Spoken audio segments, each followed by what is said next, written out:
pesar de ello, Robert Landon en aquel momento no le interesaba la antigua historia de la abadía, exceptando un hecho muy en concreto, el funeral del caballero británico Isaac Newton. En la ciudad de Londres, enterrado por el Papa, reposa un caballero. Al llegar al gran pórtico del transepto norte, Landon y Sophie se encontraron con unos guardias que amablemente les indicaron que la entrada debía realizarse a través de la incorporación más reciente del edificio, un gran arco detector de metales, objeto que en la actualidad se veía en casi todos los edificios históricos de la ciudad. Pasaron sin que se sonaran las alarmas y se dirigieron a la entrada de la abadía. Cruzaron al pórtico. Ya estaban en Westminster. Al momento, Landon sintió que el mundo exterior se desvanecía a sus espaldas. El ruido del tráfico cesó y la lluvia cayó por fin. Solo un silencio ensordecedor que parecía reverberar por todas partes, como si aquella construcción estuviera susurrándole algo a sí misma. Los ojos de Landon y Sophie, como los de casi todos los demás visitantes, se dirigieron inmediatamente hacia lo alto, donde la altísima bóveda del techo del templo parecía estallar por encima de sus cabezas. Grandes columnas de piedra gris ascendían, como secoyas, hacia las sombras, se arqueaban con elegancia sobre inmensas extensiones, para descender de nuevo hasta el suelo. Ante ellos, el ancho corredor del transepto norte se abría como un cañón profundo, flanqueado por acantilados de vidrieras. En los días de sol, el suelo de la abadía era un mosaico prismático de luz. Esa mañana la lluvia y la oscuridad le daban a aquel inmenso espacio un aire fantasmagórico, como el de la cripta que en realidad era. Está casi vacía, susurró Sophie. Landon estaba decepcionado. Había esperado encontrar a mucho más gente, otro espacio público. No le apetecía nada repetir la escena anterior en la iglesia del templo. Había supuesto que estaría más a salvo en un sitio tan frecuentado por los turistas, pero sus recuerdos de hordas paseando en el interior de un templo muy iluminado correspondían al momento álgido de la temporada veraniega, y aquella era una mañana lluviosa de abril. En lugar de las multitudes y el brillo de las vidrieras, lo único que veía eran metros y más metros de suelo y espacios umbrios y desolados.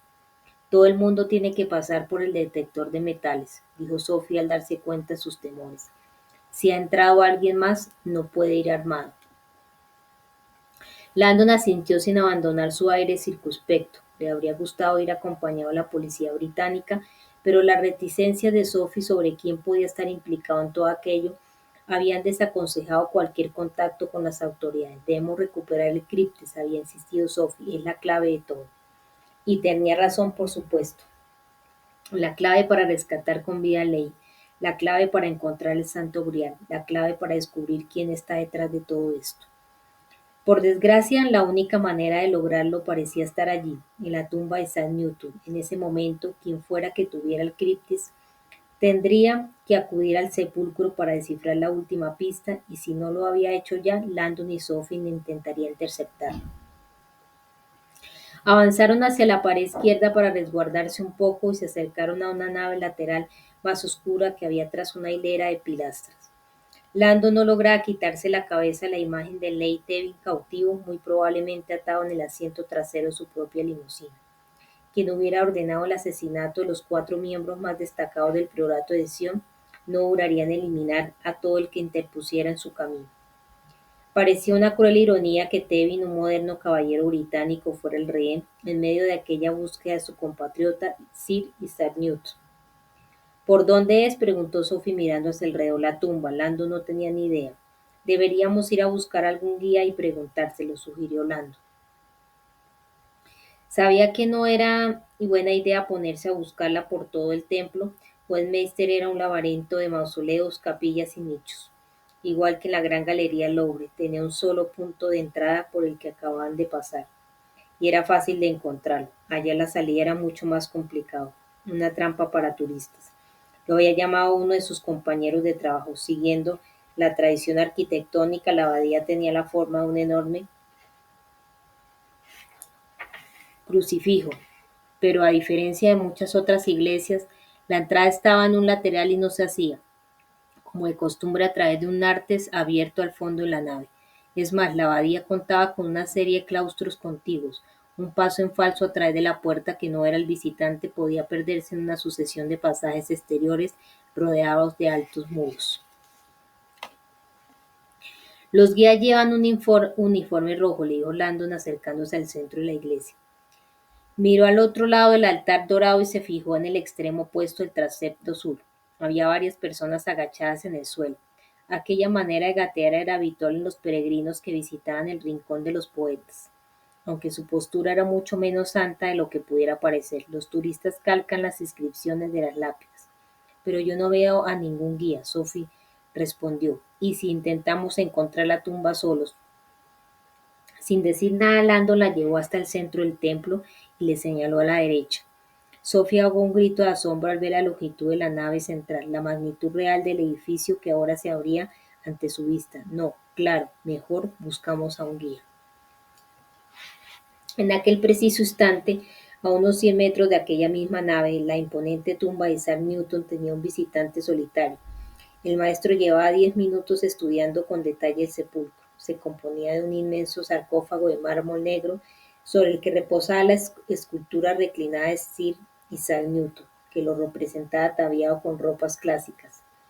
Apoyado con orgullo junto a una pila con algunos de sus libros, Divinidad, Cronología, Óptica y Filosofía Naturalis, Principia Mathemat, a sus pies había dos angelotes que sostenían un pergamino. Tras el cuerpo yaciente de Newton se alzaba una austera pirámide, aunque en sí misma parecía una rareza.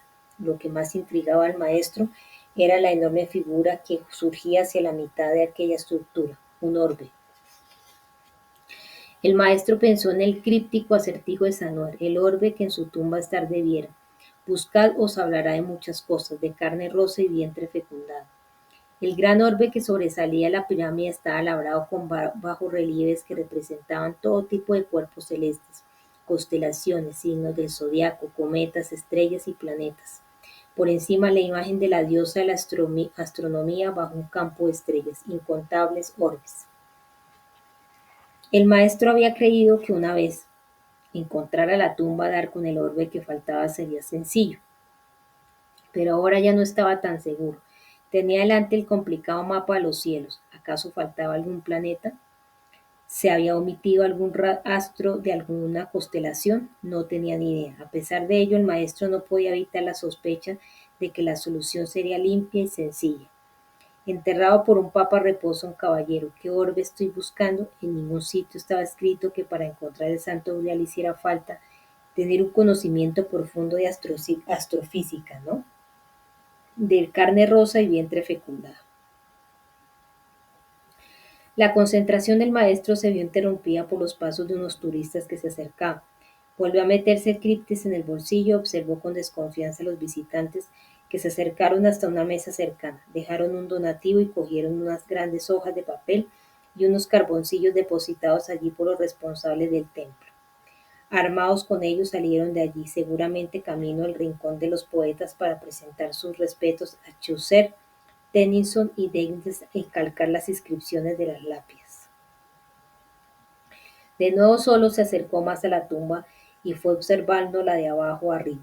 Empezó por las garras que sostenía el sarcófago, ascendió hasta llegar a Newton, se fijó en los libros científicos, pasó la vista sobre los ángeles que sostenían el pergamino matemático, se fijó en la pirámide, en el gigantesco orbe con sus constelaciones y finalmente en el dosel cuajado de estrellas. ¿Qué orbe debería estar aquí y no está? Tocó el criptes que tenía en el bolsillo, como si de alguna manera aquel trozo de mármol trabajado por Samuel pudiera darle la respuesta. Solo 5 letras me separan del grial. Se acercó al rincón de la celosía del coro y respiró hondo. Miró en dirección al altar, al fondo de la nave, bajó la vista y se encontró con una guía vestida con su uniforme rojo, a la que llamaban dos individuos que le resultaban muy familiares, Landon y Neville. Sin perder la calma retrocedió 2 pasos. Qué rápido han llegado. Había supuesto que acabarían descifrando el significado del poema y acudirían a la tumba de Newton, pero lo habían logrado antes de lo que él había imaginado. Volvió a tomar aire y sopesó sus opciones. Ya estaba acostumbrado a enfrentarse a aquel tipo de sorpresas. El criptes lo tengo yo. Se metió la mano en el bolsillo y acarició el otro objeto, que le daba confianza. El revólver, como era de prever, el detector de metales de la abadía había sonado cuando pasó con el arma escondida.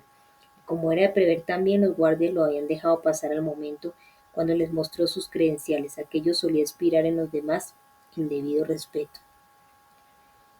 Aunque en un principio había esperado poder resolver solo el enigma de Cryptes para evitar complicaciones mayores, ahora se da cuenta de que en realidad la aparición de Landon y Neville le favorecía. Teniendo en cuenta la poca suerte que estaba teniendo con la referencia al orbe, no le vendría mal valerse sus conocimientos. Después de todo, si Landon había descifrado el poema y había llegado hasta la tumba, era razonable suponer que también pudiera saber algo sobre el orbe. Y si llegaba a descubrir la contraseña, sería cuestión entonces de ejercer la presión adecuada. Aquí no, claro, en algún lugar más discreto. Al maestro le vino a la mente el pequeño cartel que había visto en la entrada en la abadía, y supo cuál era el sitio ideal para traerlos. Lo único que quedaba por resolver era cruzar a Moes en vuelo. Landon y Sophie avanzaban despacio por la nave norte, protegidos por la penumbra de los anchos pilares que la separaban de la central. A pesar de haber recorrido ya más de la mitad, aún no veían la tumba de Newton, pues el sarcófago descansaba en un nicho que desde donde estaban quedaba oculto a la vista. Por lo menos no hay nadie, susurró Sophie. Landon asintió aliviado. Toda la zona que circulaba el sepulcro del científico estaba desierta. Voy a ir yo solo, dijo en voz baja. Quédate aquí escondida por si alguien. Sophie ya había salido las sombras y se estaba dirigiendo a la entrada. Nos está vigilando. Landon suspiró, olvidándose de lo que acababa de decir, y se unió a ella. Atravesaron en diagonal el impresionante espacio y se quedaron en silencio al contemplar con detalle la elaborada tumba, el sepulcro de mármol, la estatua yaciente de Newton, los ángeles, la enorme pirámide y el gran orbe. ¿Sabía que estaba esto aquí? Le preguntó Sophie desconcertada. Landon negó con un movimiento de cabeza sorprendido también. Al acercarse a la capilla sintió que se le caía el mundo a los pies. La última morada de Newton estaba llena de orbes, estrellas, cometas, planetas. El orbe que en su tumba estar debiera, aquello podía ser como buscar una aguja en un pajar. Cuerpos celestes, dijo Sophie con cara de preocupación, y no son pocos. Landon frunció el ceño. El único vínculo entre los planetas y el grial que se le ocurría era el pentáculo de Venus, y ya había probado al escribir el nombre del planeta como contraseña cuando iban de camino hacia la iglesia del templo. Sophie se dirigió directamente al sepulcro, pero Landon se mantuvo un poco más distante, para no perder de vista lo que pudiera suceder en la abadía. Divinidad, dijo Sophie, ladeando la cabeza para leer los títulos de las obras sobre las que Newton reposaba: cronología, óptica, filosofía, natural, principio, matemática. Se dio la vuelta. ¿Te suenan de algo? Landon se acercó más. Si no recuerdo mal, principio matemática tiene que ver con la fuerza de gravedad que ejercen entre sí los planetas, que son orbes, aunque parece un poco traído por los pelos. ¿Y los signos del zodiaco? Preguntó Sophie señalando las constelaciones del orbe. Antes has dicho algo sobre Piscis y Acuario, ¿no? El fin de los días, pensó. El fin de Piscis y el principio de Acuario marcaba supuestamente el momento histórico en el que el priorato se planteaba dar a conocer el mundo los documentos del Sangreal. Pero el milenio vino y se fue sin incidencias, dejando a los historiadores en la incerteza sobre cuándo llegaría la verdad. Parece posible, comentó Sophie, que los planes del priorato para revelar la verdad estén relacionados con el último verso del poema.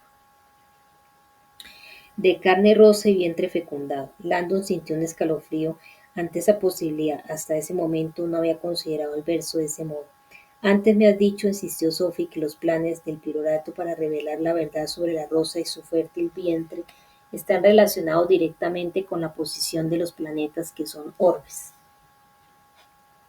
Landon asintió, consciente que los primeros retazos de sentido se estaban materializando en ese momento. Con todo, su intuición le decía que la astronomía no era la clave. Todas las soluciones anteriores del gran maestre habían tenido en común un significado claramente simbólico. La Mona Lisa, la Virgen de las Rosas, Sofía, y no había duda de que ese simbolismo estaba ausente del concepto de orbes planetarios y del zodiaco. Hasta el momento, Jacques Sanuer había demostrado ser un codificador meticuloso, cosa que llevaba a Landon a creer que su contraseña final, las 5 letras que revelaban el secreto mejor guardado del programa, resultaría estar no solo en consonancia con el simbolismo anterior, sino ser de una claridad absoluta. Si aquella solución era parecida en algo a las demás, tendría que resultar como las anteriores, obvia, una vez alcanzada. Mira, exclamó Sophie, ahogando un grito y tirándole la manga. Juzgar por el temor y por la urgencia que denotaba aquel gesto, Landon supuso que alguien se estaba acercando. Pero al volverse lo que vio fue que Sophie contemplaba con la boca abierta la parte superior de ese pulcro de mármol negro. Aquí ha estado alguien, susurró señalando un punto cercano al pie derecho de Newton. Landon no entendía a qué venía aquella preocupación. Un turista despistado se había dejado un carboncillo en la tumba, a los pies de la escultura, de esos que se usaban para calcar las lápidas. Se acercó para cogerlo, pero al hacerlo la luz rebotó en la superficie pulida del mármol negro, y Landon se quedó helado. Al momento comprendió por qué Sophie se había asustado. Escrito sobre el sarcófago a los pies de Newton brillaba un mensaje apenas visible escrito con el carboncillo. Tengo a Tevin. Vayan por la sala capitular y salgan al jardín público por la salida sur. Landon leyó 2 veces aquellas líneas. El corazón le latía con fuerza. Sophie se volvió y escrutó la nave. A pesar del nerviosismo que se apoderó de él, al leer aquellas palabras, Landon se dijo que aquello era una buena noticia. Leigh estaba vivo. Además, aquella nota implicaba otra cosa. No saben cuál es la contraseña, dijo en un susurro. Sophie asintió. ¿Por qué? Si no tendrían que darles a conocer su presencia. Quieren que les demos la contraseña a cambio de ley. También puede tratarse una trampa. Landon mostró su desacuerdo. No lo creo. El jardín está fuera del recinto de la abadía, un lugar demasiado público. En una ocasión había visitado el famoso College Garden, un pequeño huerto de árboles frutales y hierbas aromáticas, vestigio de los días en que los monjes cultivaban sus remedios farmacológicos naturales en ese lugar. En ese jardín sobrevivían los frutales más antiguos de Gran Bretaña y era muy visitado por los turistas porque no hacía falta entrar en la abadía para verlo. Creo que hacernos salir ahí afuera es una demostración de buenas intenciones para que nos sintamos seguros, añadió. Sophie no estaba tan segura. ¿Quieres decir ahí afuera, donde no hay detector de metales? Landon torció el gesto, tenía razón. Volvió a concentrarse en la tumba llena de orbes, implorando que se le ocurriera algo para dar con la contraseña del criptes, algo con lo que negociar. Yo he metido en esto a Ley y haré lo que esté en mi mano para ayudarle. La nota dice que pasemos por la sala capitular y salgamos por el lado sur, comentó Sophie. Tal vez desde esa salida se vea el jardín y podamos valorar la situación antes de acercarnos hasta allí y exponernos a algún riesgo. Era una buena idea. Landon recordaba vagamente que la sala capitular era un enorme salón octogonal donde se reunían los parlamentarios británicos antes de que existiera el moderno edificio de sesiones. Hacía muchos años que no visitaba Westminster, pero recordaba que tenía acceso desde el claustro. Se alejó unos pasos de la tumba y echó un vistazo desde la celosía del coro, mirando a la derecha, al otro lado de la nave, al punto contrario por el que habían entrado. Cerca quedaba un pasillo abovedado con un cartel grande con una flecha y unas indicaciones. Claustro rectoría, sala colegial museo, cámara de la Pixel, capilla de la Santa Fe, sala capitular. Pasaron tan rápido por delante el cartel que no se dieron cuenta del pequeño aviso que anunciaba que ciertas áreas estaban cerradas por trabajos de reparación. Al cabo de un momento ya estaban en un patio descubierto de altos muros desprotegido de la lluvia. Por encima de sus cabezas el viento ululaba sordamente, como si alguien soplara de una botella. Empezaron a recorrer los pasillos abovedados que formaban el perímetro y Landon sintió la incomodidad que siempre le atenazaba, los espacios oscuros. A aquel tipo de jardines lo llamaban claustros, y él entendía perfectamente la relación etimológica entre esa palabra y claustrofobia.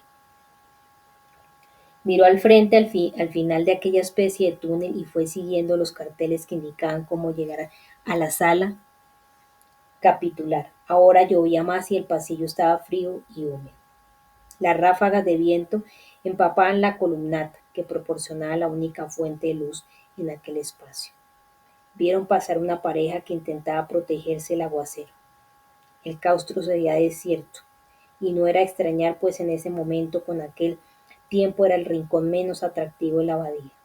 A unos 40 metros del pasillo del claustro orientado al este vieron un arco que daba paso a otra estancia. Aunque se trataba de la entrada que estaban buscando, el acceso se veía impedido por un cordón que la atravesaba de un lado a otro. De él colgaba un cartel: cerrado por obras de renovación, Cámara de la Pixie, Capilla de la Santa Fe, Sala Capitular.